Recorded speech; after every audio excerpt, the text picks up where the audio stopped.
So we got some fight announcements, man. Dana White just recently announced that going down at UFC Fight Night Qatar in the main event, we have Arman Tsarukyan versus Dan Hooker, and in the co-main, we got Belal Muhammad versus Machado, Garry. Two outstanding matchups, two very intriguing stylistic clashes, and I think that there is a lot on the line in both of these matchups. So in this video, I'm going to react, I'm going to give my thoughts, and I'm going to give my early predictions for these fights because, like I said, I think that there is a lot on the line in both of these matchups. I think that the Arman Tsarukyan versus Dan Hooker fight, that is likely a number one contender fight. So the winner would be fighting Ilia Topuria next for the title, and then Belal Muhammad and Garry, you go out there and put on an impressive performance, I think that they just might be throwing their name into the hat for a title shot next. Belal, a former champion. Garry's been fighting everybody. Two amazing matchups, man. And listen, we got to talk about the lightweight division now. So we'll discuss that at the very end of the video because I got some thoughts on this, right? Because I'm very excited about the Arman Tsarukyan versus Dan Hooker matchup. But I'm also a little worried as to what is going on in the lightweight division. So I'll give my thoughts. We'll talk a little bit about that when we get to it. But listen, man, this UFC Fight Night Qatar card, it is looking absolutely outstanding, right? And here's some of the matchups here. So this is going down Saturday, November 22nd. I believe that is the week after the MSG card. But listen, man, Alex Perez versus Asu Almabayev. That's a fun scrap in the flyweight division. Sergey Spivak versus the GOAT, Shamil Gaziev, man. And listen, we joke around about Gaziev, but this is a big deal, man. If he can go out there and finish Spivak or get a big win over him, he's going to be inside the top 10 of the heavyweight division. And like I said, Gaziev, the blob is inevitable, man. The blob is inevitable. And listen, Jack Hermanson moving down to the welterweight division to take on Maidatek Orlabai, the guy from Ice Age. What a weird matchup, right? Obviously, if you would have shown me all the fighters in the UFC, this is not a matchup that I would have came up with, right? It's just coming out of nowhere. Jack Hermanson just got brutally KO'd by Robocop Rodriguez, and he thinks it's a good idea to drop down to 170 pounds now. I feel like that just might be a devastating mistake in terms of his career. I know he's older and kind of getting towards the tail end, but I don't know. It feels like a career-ending type of mistake. And then we have Abdul Rahman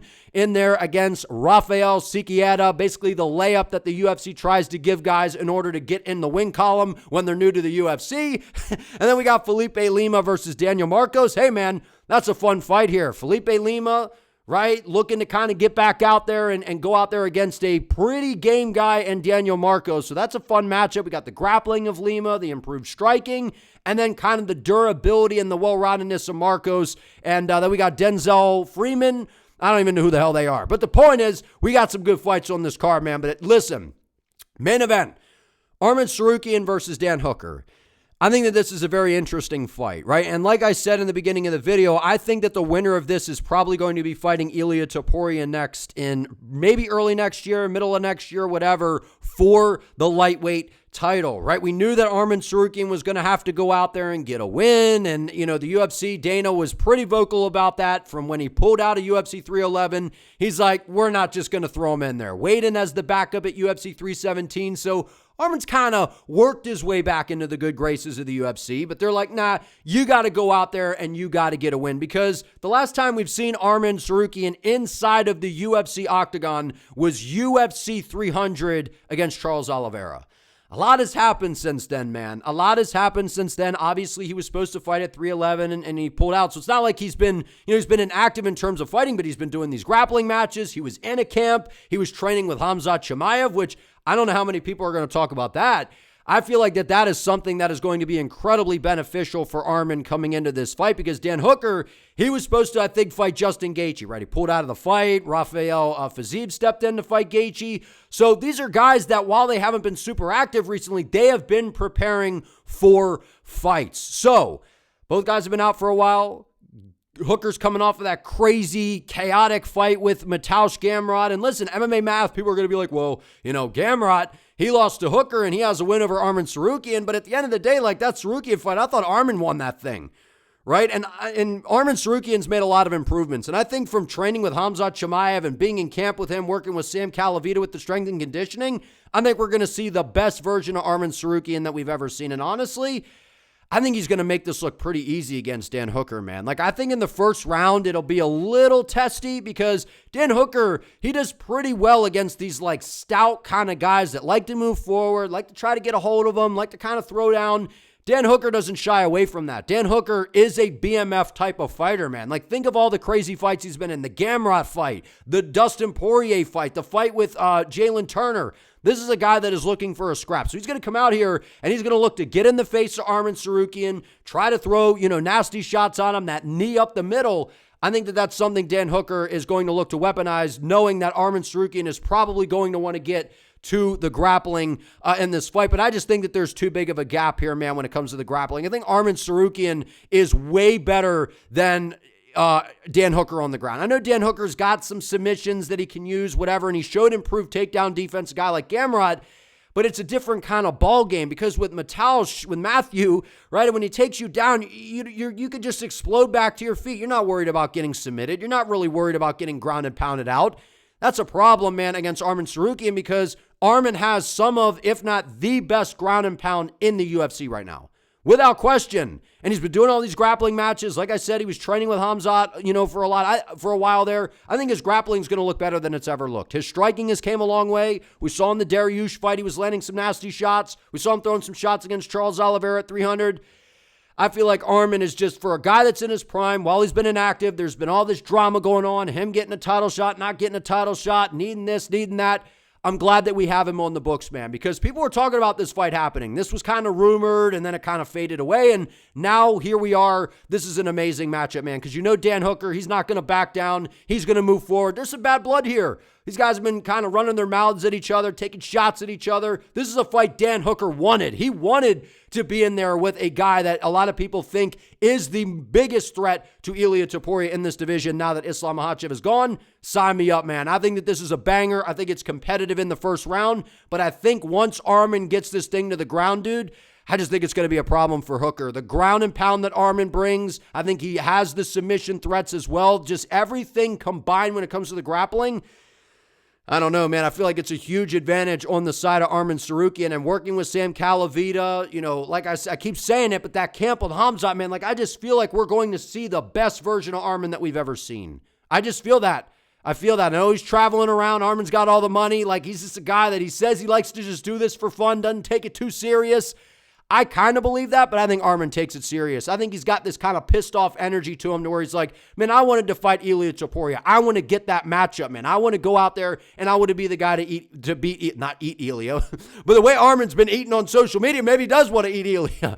But listen, I think it's a great fight, man. It's a great fight. Arman Tsarukyan, to me, he's the better fighter. He's in his prime. He has the ground advantage. On the feet, Dan Hooker, maybe a little bit better, but we've seen Arman step up, man. His power is there. We saw that against Dariush. Hooker doesn't utilize his range really well, right? He's this tall, long guy in the lightweight division, but he doesn't really like jab and move and stick at range, right? He likes to kind of get into the pocket and slug it out. That's a problem because now you're in range for Arman to take you down. You can't just recklessly get up, like you were doing against Gamrot, because you have to be worried about the submissions, and Arman doesn't just let you get up for free. The ground and pound is nasty. Hooker doesn't have, a guard or a dangerous game on the ground like a Charles Oliveira.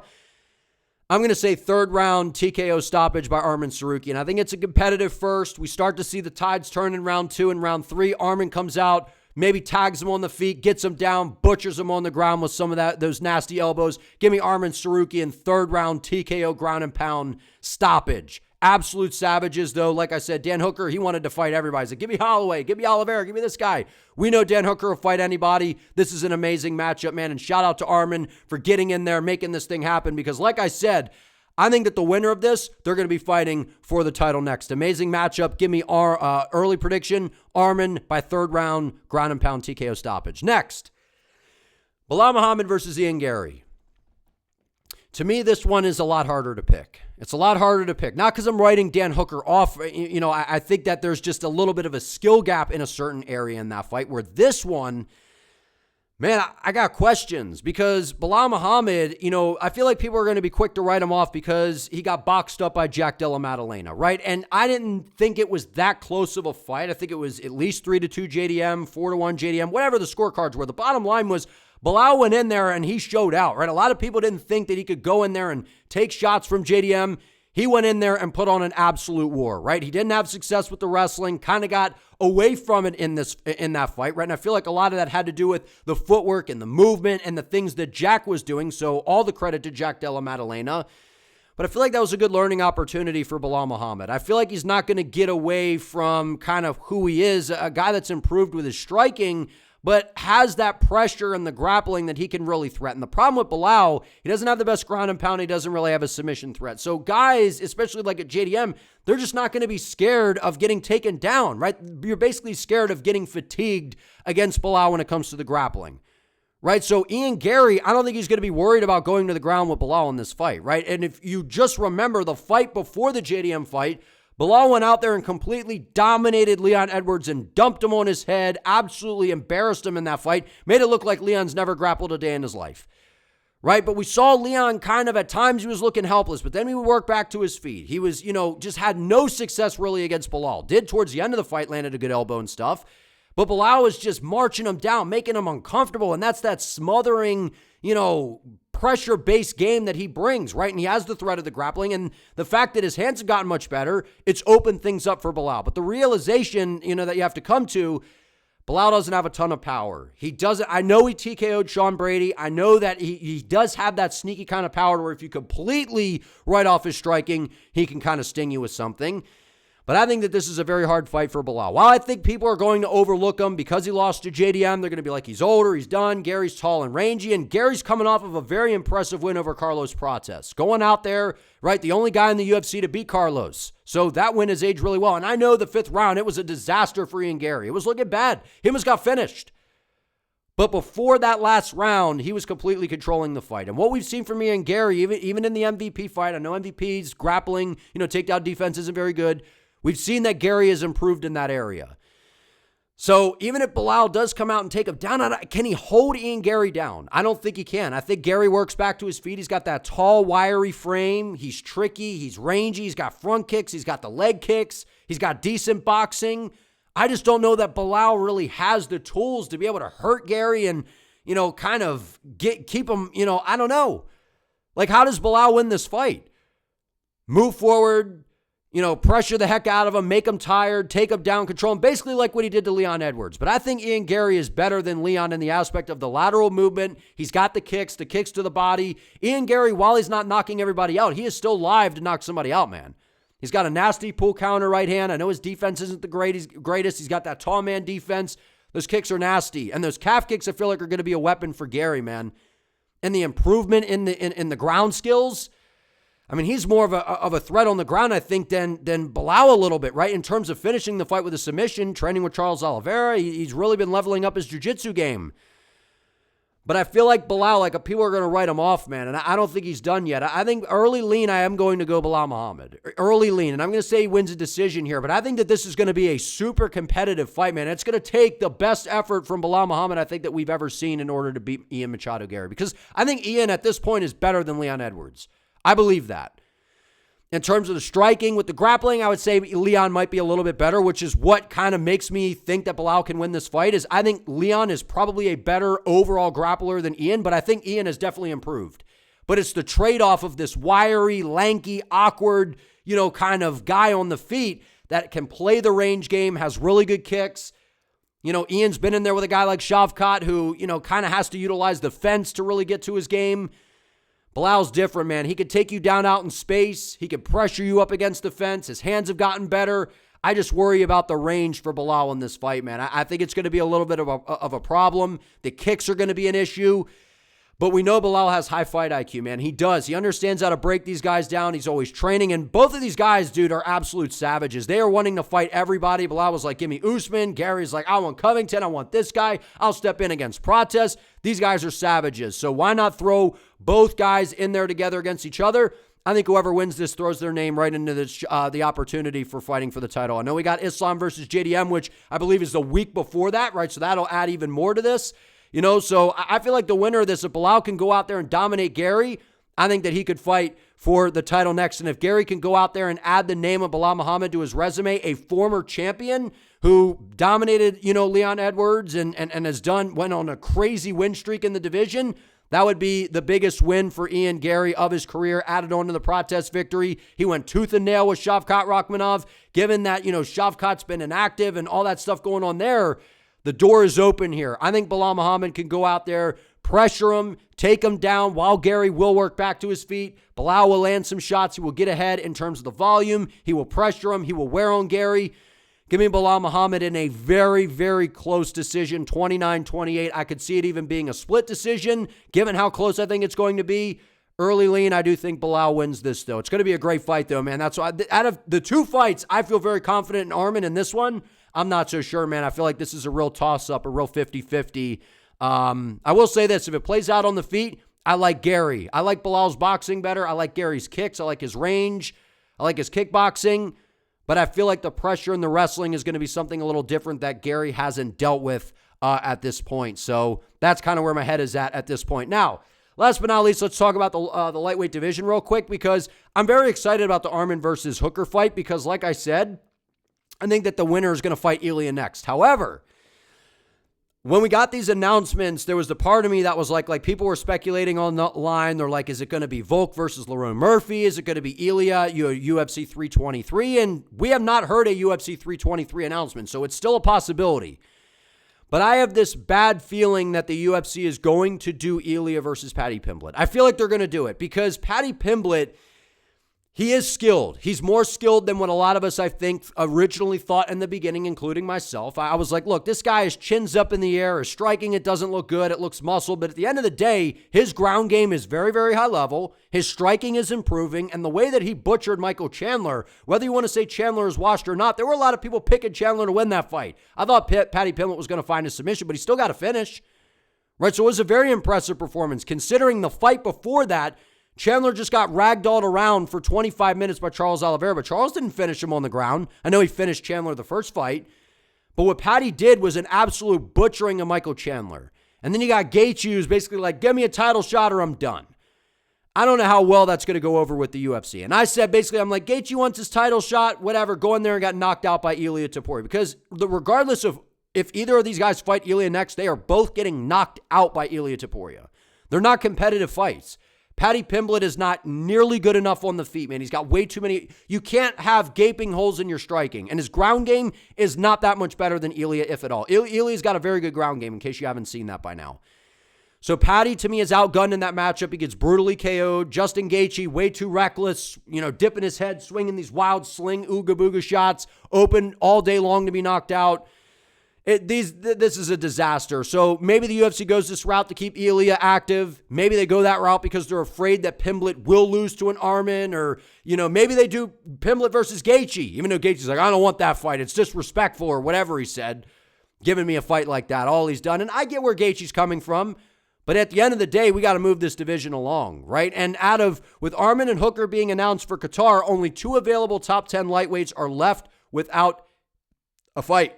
Now, we also have Max Holloway because he's in this conversation, right? But Neil Dariush is now going to be fighting Benoit Saint-Denis on the MSG card, so that was announced. So Fiziev is injured. He's out of the picture, right? So these guys are just kind of sitting around. Why not fight each other?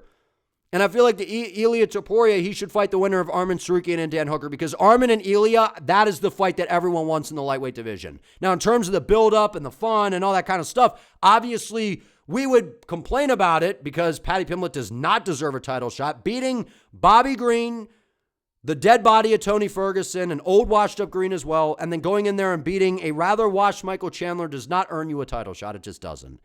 It just doesn't. But if you could go out there and beat a Gaethje, now we're talking.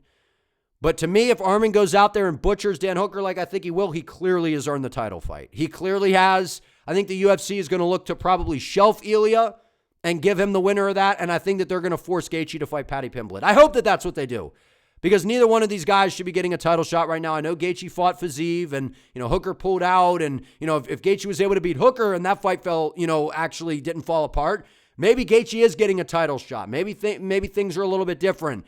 But I just feel like the UFC might try to do this Ilia versus Pimblett fight now. They have the excuse, well, Arman pulled out, he's booked. Gaethje's sitting around, he hasn't earned one. This is a fresh matchup here, even though the Gaethje one would be.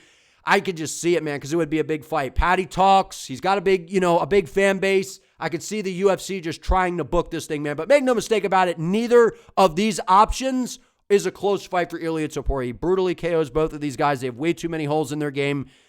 Let Arman go out there and beat Dan Hooker and then do Ilia versus Arman Tsarukyan. So I know that I've sat here and been like, look, it seems like Ilia's been inactive. It is clear to me that I feel like a lot of that has to do with the UFC. We know he got the Paramount deal on the horizon.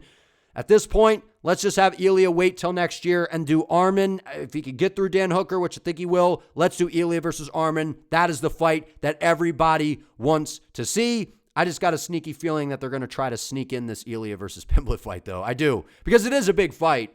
It is a big fight. It's not that interesting in terms of the matchup because I think Ilia makes it look easy, but the buildup would be fun. It would. We all know it would. They'd be going back and forth. They don't like each other. So it would check all those boxes. So I think that that's where we're at with lightweight. I think that this is a number one contender fight here between Arman and Dan Hooker. So amazing matchups. Was fun to get some announcements, man. So let me know what you guys think below. And don't forget to subscribe to the channel if you're new. I would appreciate it. See you next time.